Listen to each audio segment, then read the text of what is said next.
Assalamualaikum warahmatullahi wabarakatuh.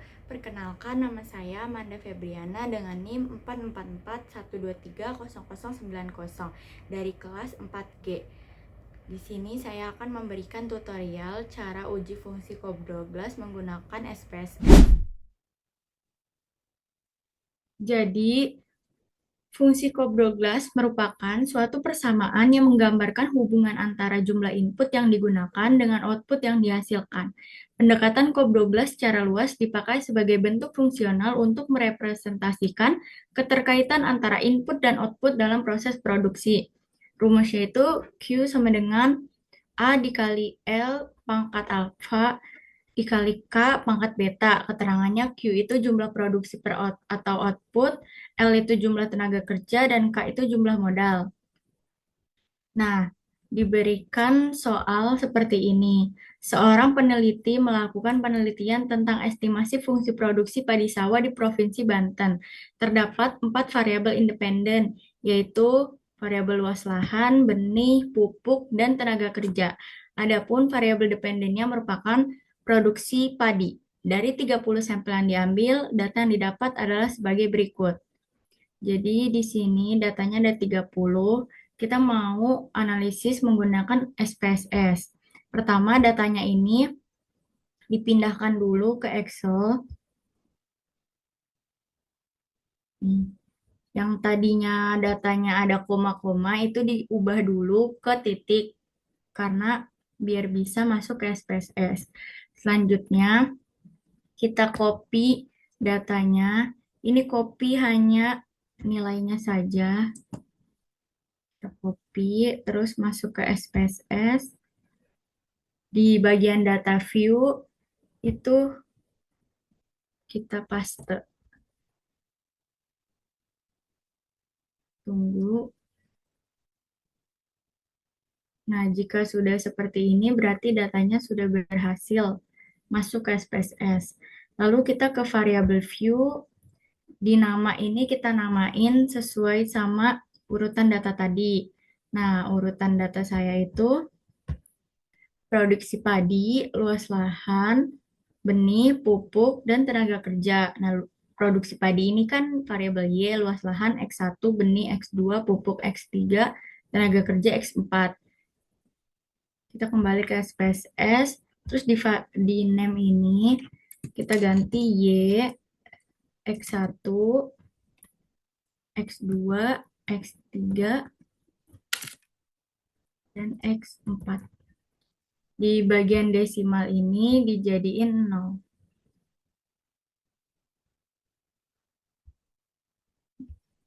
Di bagian label ini tulis nama variabelnya. Nah, variabel Y ini produksi padi. Buat X1-nya tadi tuh luas lahan. X2-nya benih, X3-nya pupuk, X4-nya tenaga kerja. Di bagian measure kita ganti ke scale semua. Ganti ke scale semua. Bedanya analisis fungsi Cobb-Douglas dengan analisis regresi sederhana dan berganda.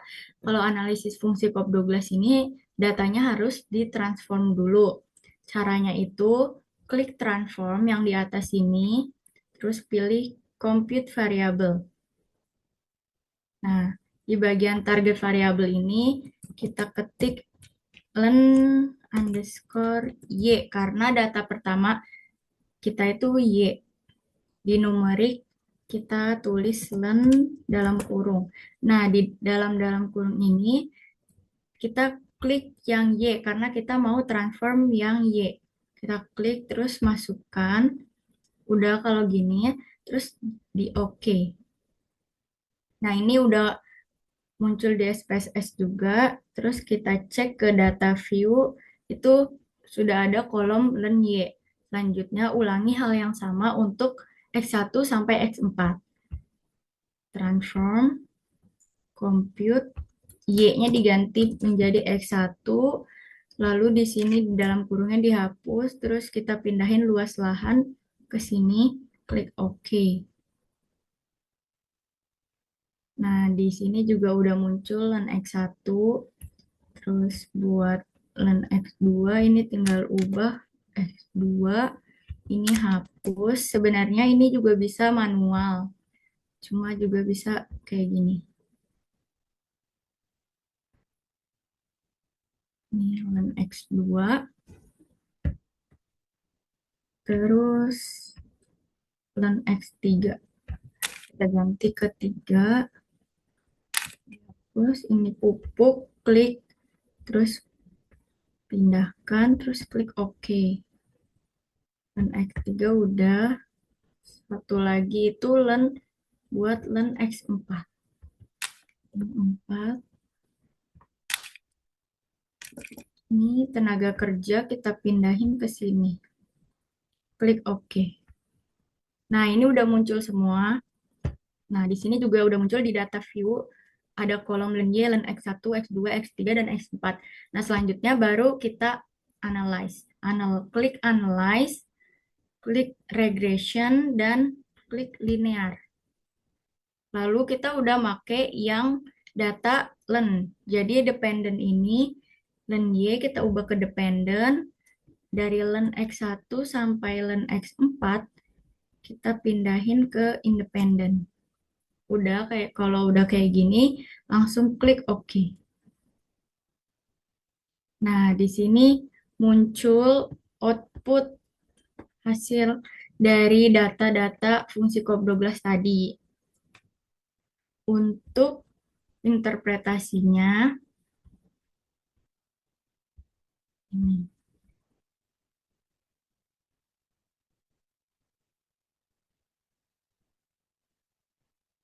Diketahui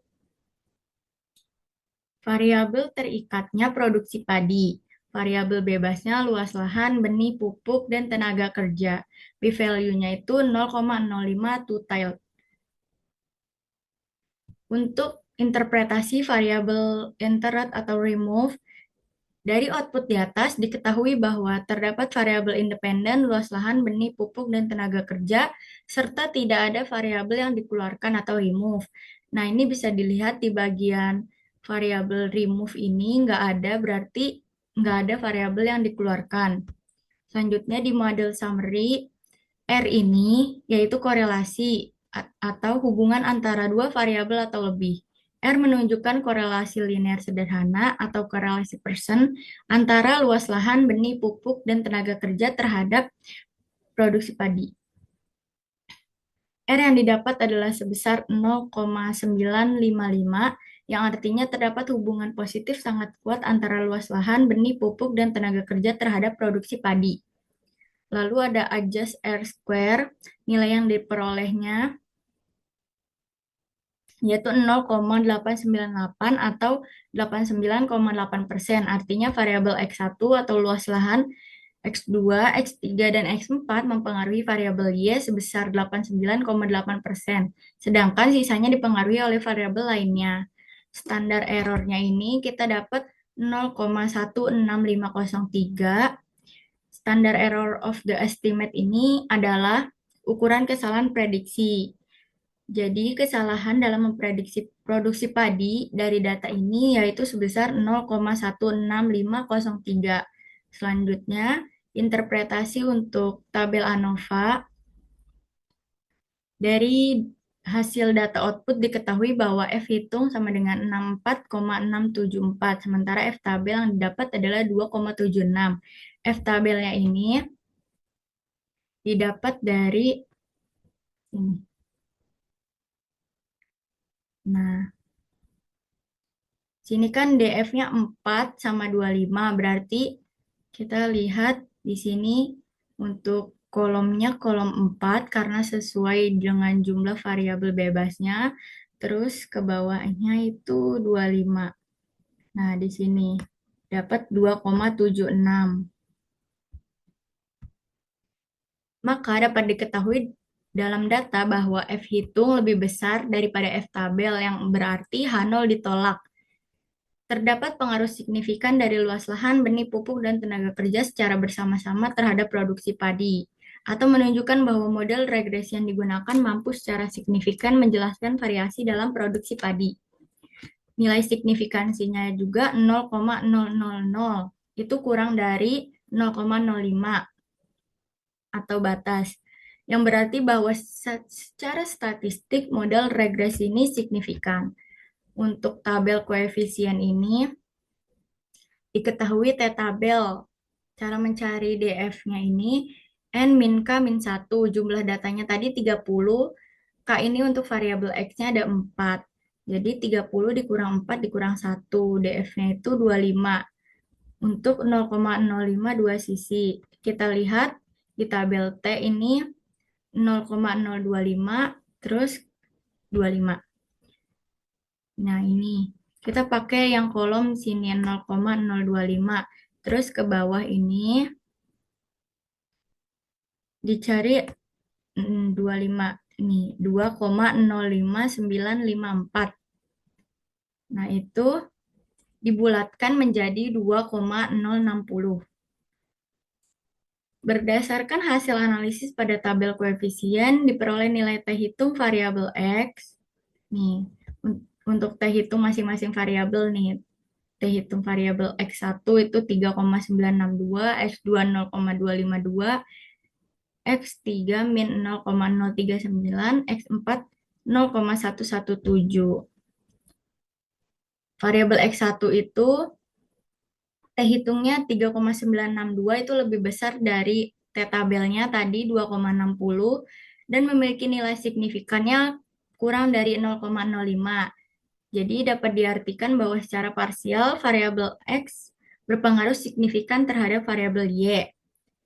Untuk variabel benih itu T hitungnya 0,252 itu lebih kecil dari T tabelnya 2,060 dan signifikansinya itu 0,803 lebih besar dari 0,05, ini lebih besar dari batas. Berarti variabel benih tidak berpengaruh signifikan terhadap variabel Y atau produksi padi. Nah, untuk variabel X3 ini T hitungnya min 0,039 itu kurang dari 2,060 dan memiliki nilai signifikansinya juga lebih besar dari batas, lebih besar dari 0,05. Jadi pupuk juga tidak berpengaruh signifikan terhadap produksi padi. Untuk tenaga kerja itu sebesar 0,117 itu kurang dari 2,060 dan memiliki nilai signifikansinya lebih besar daripada 0,05. Jadi, tenaga kerja juga tidak berpengaruh signifikan terhadap variabel produksi padi. Jadi, yang berpengaruh signifikan itu cuma luas lahan. Selanjutnya, diketahui dulu nilai alfa dan beta pada persamaan COP12 masing-masing menunjukkan elastisitas faktor input dari L dan K. Pada persamaan COP12, jumlah dari elastisitas faktor input dapat menunjukkan tingkat tambahan hasil dengan ketentuan yaitu jika alfa plus beta sama dengan 1, berarti terdapat tambahan hasil konstan atas skala produksi atau konstan return to scale. Jika alfa plus betanya lebih besar dari 1, berarti namanya increasing return to scale. Jika alfa plus betanya kurang dari 1, berarti namanya decreasing return to scale.